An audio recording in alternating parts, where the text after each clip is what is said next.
ассалому алайкум дӯстони азиз, ҳама каса созен хубен, зинда бошен. дӯстон, видеои имрӯза хонаҳои фурӯшӣ ҳастанд ки аз ҳар минтақаҳои Тоҷикистон ва то охир тамошо кунед ки ба моро чӣ равон карданд. агар дар шуморо ки хона, замин, квартира, ягон аппарат, ягон компания дошта бошед, марҳамат метавонед дар ватсап мо муроҷиат кунед. мо дар видеои оянда ҳатман рекламаш мекунем. ватсап мо дар рӯи экран. аз ҳаматон эҳтиромона хоҳиш дар канал подписатсия кунед. ягон рӯзи аз ҳамин канали ма ягон хонаи арзон ё ин ки мошини арзон мехаред, дастгирӣ кунед. дӯстони азиз, лайкҳоро бизанед. ба шуморо аз кадом шаҳру ноҳияҳо хона ё замин дар кор бошад, ҳатман дар комментар нависед. мо иншоалло ки пешкаш мекунем. ба ҳаматон дӯстон, тамошои бафароғат, дастгирии моро фаромӯш накунед. дастгирии шумо пешаи мост. лайкҳоро бизанед, подписатсия фаромӯш накунед. шербачаҳо мегзарем ба видеои имрӯза рафтем.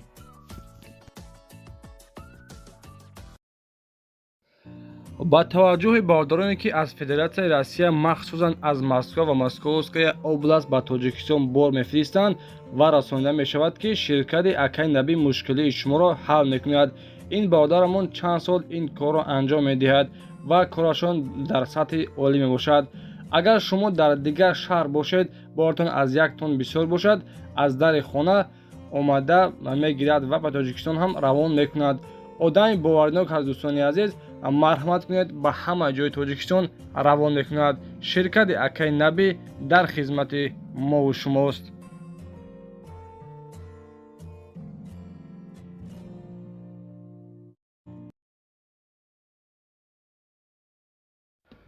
دوستان عزیز، لایک ها را بزنید و подписаться کنید. نگذاریم به یکمین خانه فروشی ما در ویدیو امروز در کانال ارزان تجاری دوستان عزیز برآمده است. لایک ها را فراموش نکنید. یکمین اعلان ما دوستان عزیز، خانه فروشی هسته قرار دارد در ناحیه رودکی دهه زینب آباد. 3 در خانه و 7 سوتیق زمین است. 3 طرف خانه محکم دوستان عزیز، آب سفید 24 ساعته هست. خانه ها درازی خشوند دوستان عزیز. خیلی دیدین در نزدیکی خانه مکتب رقم 56 هست و مغازین، مسجد، 3-4 خانه مشترک دوستان عزیز. خصوصا مسجد، مغازین، مکتب هم قریب است. خانه را با دقت تماشا کنید. عوض کرده میشه با خانه مثال در ناحیه رودکی در همین ناحیه‌اش باشه. این دوستان عزیز در مثال در ناحیه‌اش نه که در درون قشتاق شاید در دهه زینب آباد خصوصا عوض کرده میشه با یگام کوارتیری که در درون همین رایون رودکی باشد. نرخش 350,000 تومان میگه. اگر کسانی که دهخانگاه کوارتیر داشتگی باشد، اگر نرخش مثال با همین خیلی ارزنده باشد، عوض کرده میشه با همین خیلی خانه و یا که اگر قیمت‌ترک باشد با دولتش یگام سوم میتیم صاحب خونه هم خیلی قید کرده. دوستان عزیز، خونه را با دقت تماشا کنید. با همه شرایطش درخت‌ها میوه‌دهنده دارد، زردالوی خلاصه یک چند نمود درخت‌ها میوه‌دهنده دارد. با دقت تماشا کنید. نمرهای واتساپ مونگه مرحمت کنید، زنگ بزنید، معلومات پرو انیق‌تر خونه را از خود چه باشن میتونید دسترس کنید.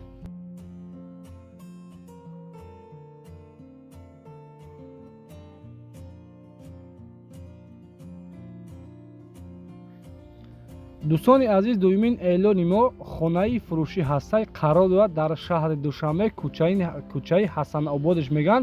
6 سوتیق زمینه، 3 در خانه و 2 تا پادوال. خصوصا دوستان عزیز دیدین خیلی خانه را انا با سیمنت برداشتگی، کم ترکش برداشتگی. خصوصا دوستان عزیز در سراشن فروختن در کار در شهر دوشنبه 6 سوتیق زمین، 3 خانه را برداشتگی و کریشه چسبانگی نیست. اگر کدوم را که مثال بخواهد دلش ادامه دادن، میخریش در نزدیکی خانه مغازین، بالنیستا و سویتی 24 ساعته هست. آب دوستان عزیز از درونی مثل از زمین کشیده گرفته می شود. یک خانهش تیار هست دوستان عزیز، با دقت تماشا کنید. انا خلاصه نرخش 105,000 تومان میگه. خودش دوستان عزیز مثال انا راست خودش کردگی بگیم 140,000 تومانی. اینه یک تا خانه کی مثال دیدین دوستان عزیز، مثال مایده که تیار خلاصه временка خونه کردگی.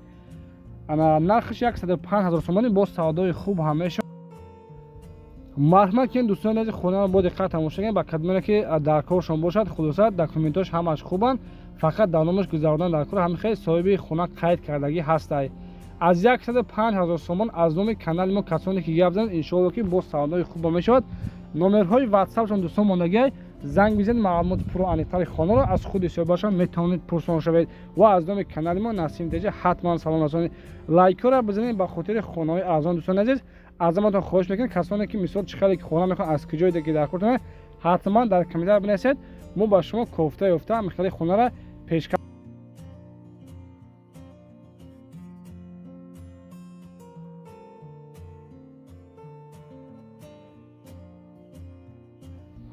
دوستانی عزیز، سومین اعلان ما خانه فروشی هسته قرار دارد در شهر کلوب قطعه 6 میگن 3 در خانه و 12 سوتیق زمین در نزدیکی خانه مکتب رقم 46 هسته و مسجد هم هسته. آب سوئد هم دارد دوستان عزیز، نشد دکومنتش همش 100%. نرخ خانه را 250,000 سومان میگه، با سودای خوب هم میشود. 3 در خانه 12 سوتیق زمین. مرحمت کن دوستان عزیز، کسانی که از شهر کلوب یعنی که از طرفای قطعه 6 خانه خریداری کنید باشد، با دقت تماشا کنید. نمرهای واتساپ مونگای زنگ میزنید، معلومات پر و انیق‌تر خانه را از خود صاحبشان دسترس نمایید.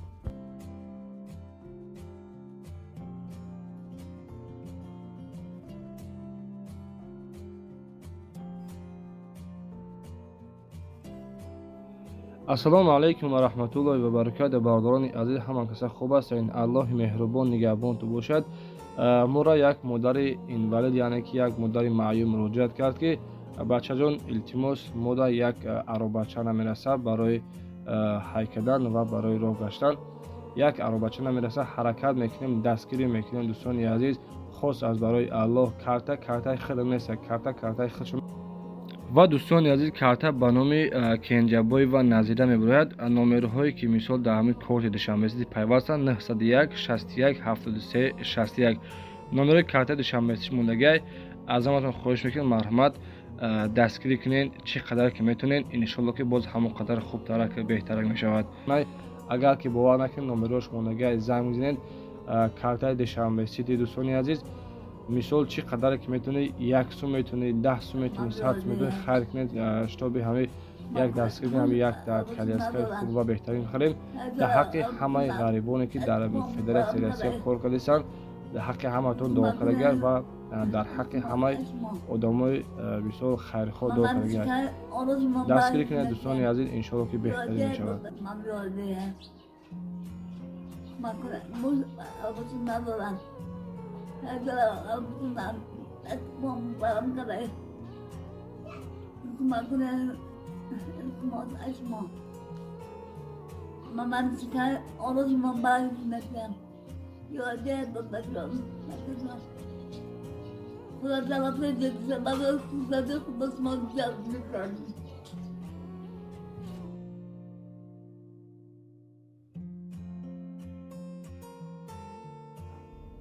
دوستان عزیز، اعلان نوبتیمان خانه فروشی هسته قرار دارد در ناحیه فرخور قشلاق پیروایمایش میگن 3 در خانه و خلاصه خانه دوستان عزیز با لوی برداشتگی بالای برداشتگی 3 در خانه 5 سوتیق زمین. نرخ خانه را دستفروش فروختن در کار دوستان عزیز به نهایت پول ضرور چیز است.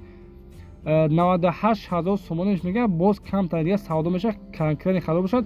ان شاء الله گفتگی که سودا میشود. نشد دکومنتاش همش 100%.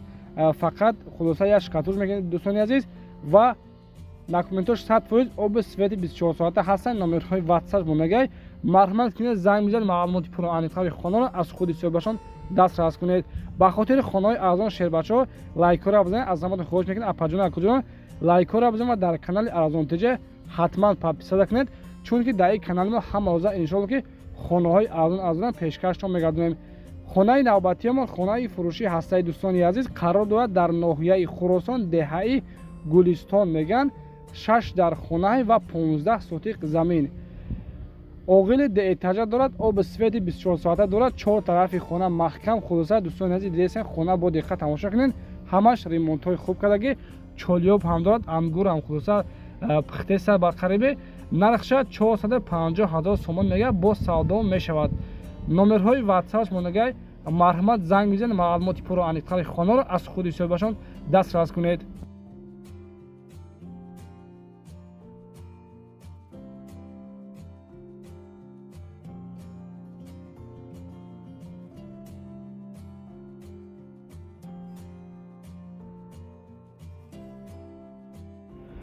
دوستان عزیز، اعلان نوبتیمان خانه فروشی هسته قرار دارد در شهر دوشنبه محله جوالایش میگن. در خانه ورمنکا دختگی 6 سوتیق زمین، 4 طرف خانه با سیمبل محکم کردگی و دروازه سبزم چسباندگی. свет ва об ҳам дорад. Дар даруни қишлоқи дӯстони азиз хона мисол дута временка хона дохтага кадме ки агар мисол дар шаҳри шумо хона дохтаиста бошед хона будозед ин аз шербачо 6 сотиқ замин нархи хона 220,000 сомон мега. боз касоне ки агар аз номи канал мо гап занад муомилаи хубам дорад. номери ватсапшон мондагиҳ занг мезанед маълумот пуру аниқтари хонаро аз худи сӯҳбашон дастрас кунед. дӯстони азиз дар паноҳи аллоҳ бошед. дастгири шумо пешрави мост. худованди меҳрубон нигаҳбонтон бошад.